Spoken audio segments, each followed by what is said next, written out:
Et du coup, l'annonce, elle a pas été dure parce que déjà, je savais ce que j'avais. Parce que tant qu'on sait pas, moi, ça me faisait un peu flipper. Mmh.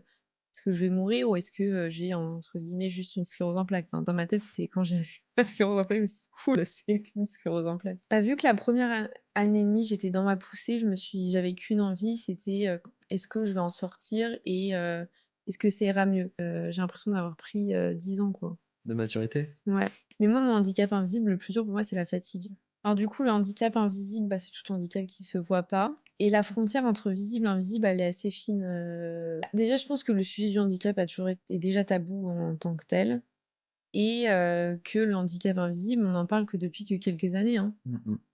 Quand j'ai demandé à un moment du mi-temps thérapeutique parce que j'avais trop du mal à travailler, on m'a dit: «Oui, non mais, tu pas une maladie où tu vas mourir non plus, qu'une personne sur 2 sera confrontée à une situation de handicap au cours de sa vie». Mmh mh. Quand je dis ça au début, je sais que les gens, qui sont pas concentrés vont m'écouter, parce que quand ils savent qu'ils peuvent être concernés, là, tout de suite, ça les intéresse. Mmh. Et là, j'arrive, je montre ma carte et on me dit: «Mais genre, tu te prends pour qui? Les gens comme toi, on en a marre», je trouvais ça super violent. Enfin, je me Mmh. suis dit: «Enfin, j'aurais jamais osé sortir ça à quelqu'un, Ouais, quoi». puis on Et te même voit si tu le penses, je me dis: «Tu le dis pas, quoi». puis Enfin, je sais pas. on te voit jeune, on t'imagine en bonne santé Oui. et en fait, on s'imagine pas que finalement, bah, une sclérose en plaques, c'est quand même pas rien.